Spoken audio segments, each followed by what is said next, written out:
Hello everyone, welcome to the Geoecologist. I'm Dr. Krishnanand, and in this session on climatology, we are going to learn about Thornwitz's climatic classification and also how it is different from the Köppen's climatic classification. So before we go ahead, do subscribe to our channel and also share the videos with others as well.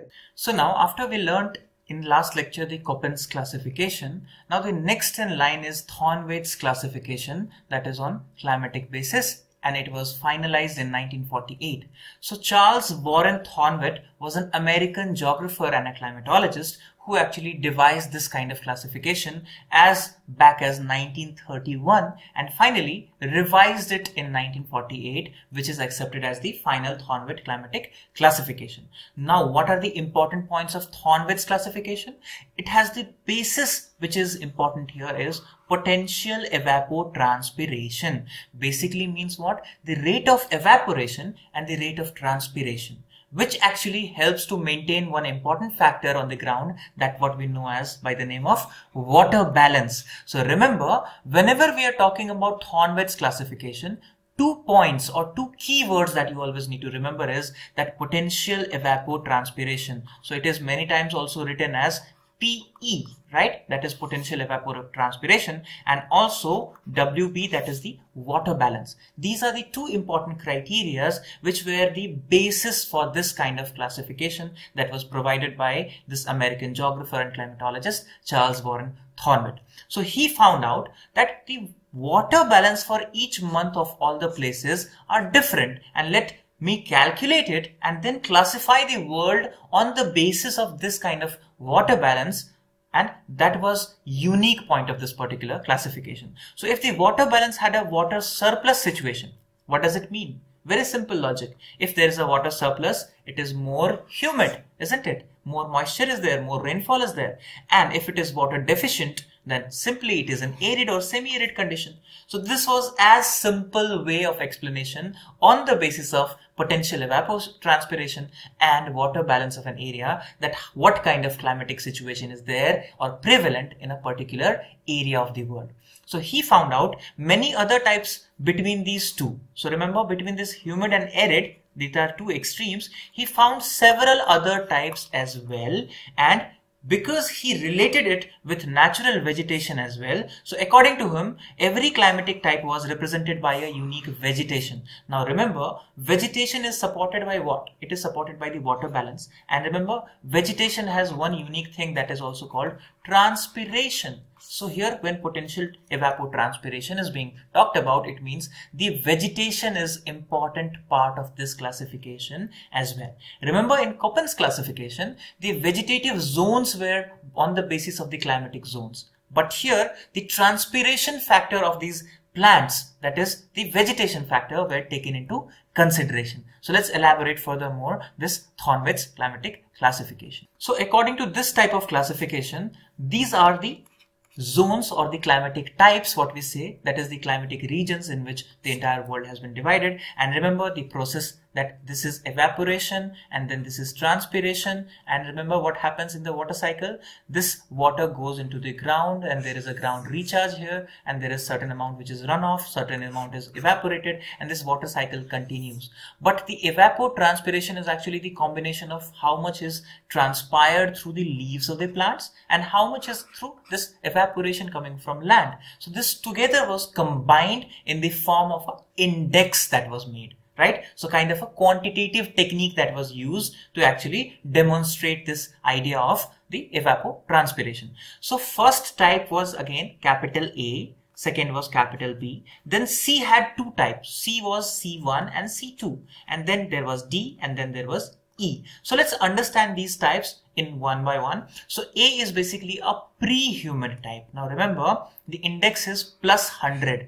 So if we talk about examples from India, where is this found? Remember, it is represented by rainforest type of vegetation found in Malabar coast, where you have southwest monsoons dominating, right? And Western Ghats provide heavy rainfall. So a great heavy rainfall area where you have this 100% if you say, or plus 100 index in terms of evapotranspiration. So it's very humid, lots of moisture is there. So that kind of heavy rainfall area, and you have several vegetation pattern there in Malabar coast that represents this particular idea of having more moisture as well, right? Then what we have is the humid type of climate, which is lesser than this. So it is number B, and it is a equatorial type.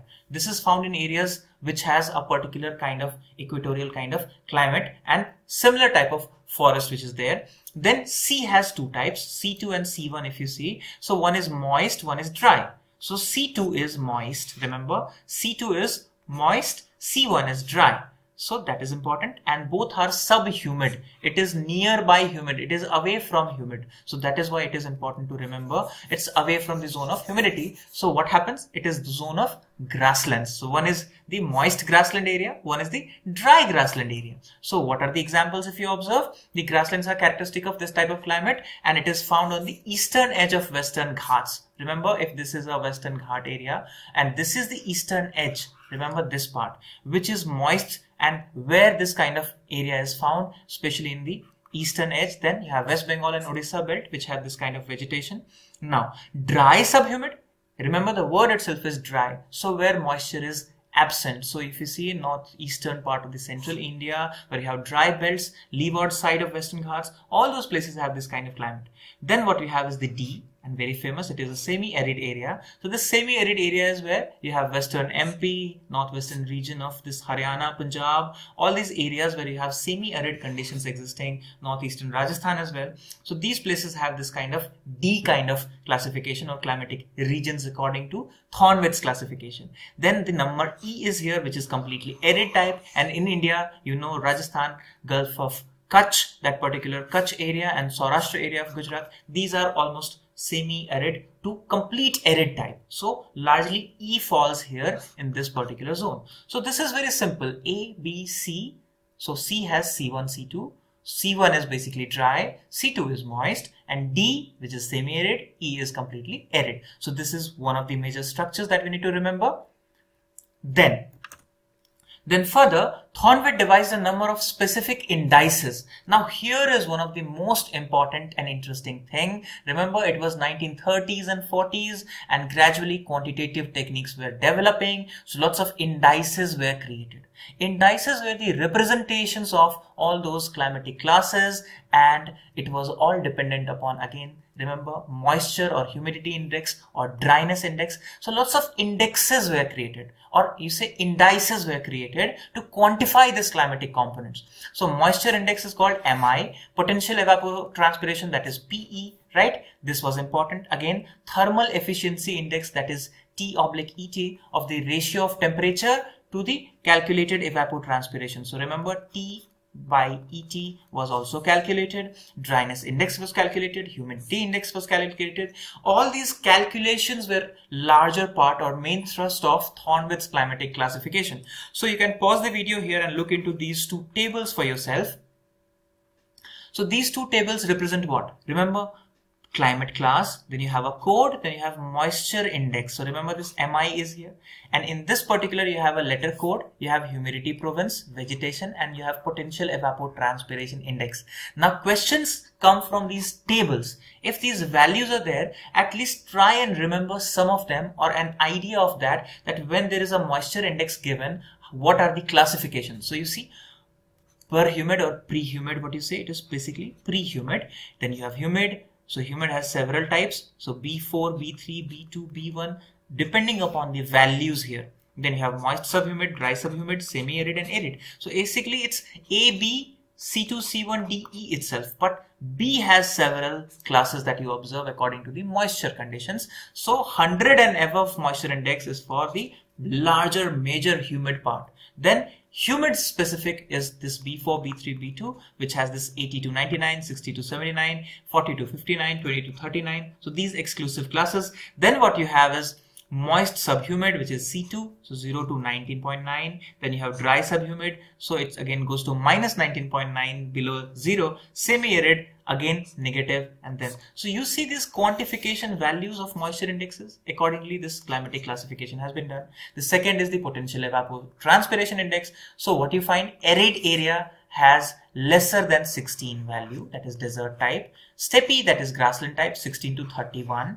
Then the subhumid grassland that is 32 to 63, forest areas of humid that is 64 to 127, and rainforests. Remember, these have greater PE, that is greatest PE, that is greater than 127. So at least you have to just draw these tables for yourself and revise it once before going into examination where you may have to write an answer. So these data sets, or at least one of the tables, you can draw and write it in comparison.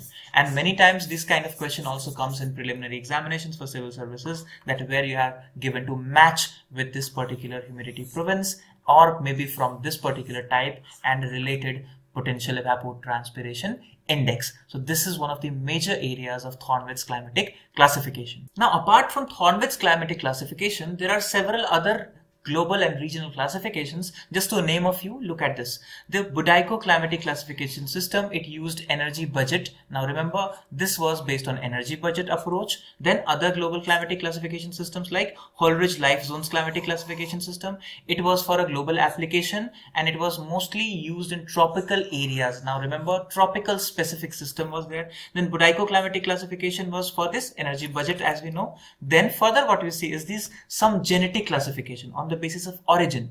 So one of the most famous in this is Bergeron climatic classification system, which was devised by Swedish meteorologist Ton Bergeron in 1928. So remember, it was based on the genesis, on the origin, where air masses and air front system became important. So that is where we see that 1918 is Köppen and Thornwitt is 1931 and again 1948.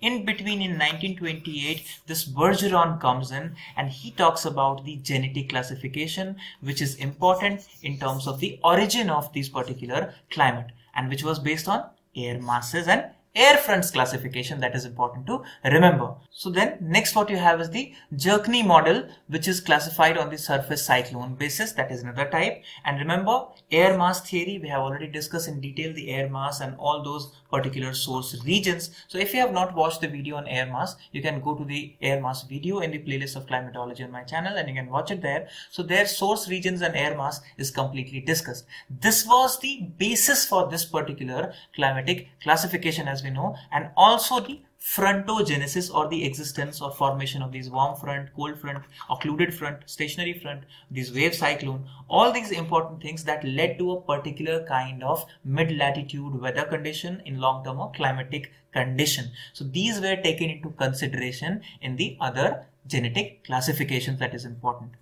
And then there are several local and regional classifications as well during the same time that came. One of them is Lamb weather types and Mueller weather types. So this Lamb and Mueller weather types were one of the local regional classification that actually were discussing the mid-latitude wave cyclone model. So those areas where you have mid-latitude wave cyclone occurrences, there this classification was used for different kinds of region using the manual systems, meaning that the scholars or researchers subjectively made categories of these particular types and made their own interpretation. So it was not on a global scale, but these names are important because this is what the entire climatic classification is made of. So their contribution cannot be ignored. So there were several classifications on local and regional basis as well. So now, when we have discussed about Thornwitz's climatic classification and also several other classification that is important, so in the sessions to come, we'll be talking about Trivartha's climatic classification. So stay tuned, stay safe, and all the best wishes.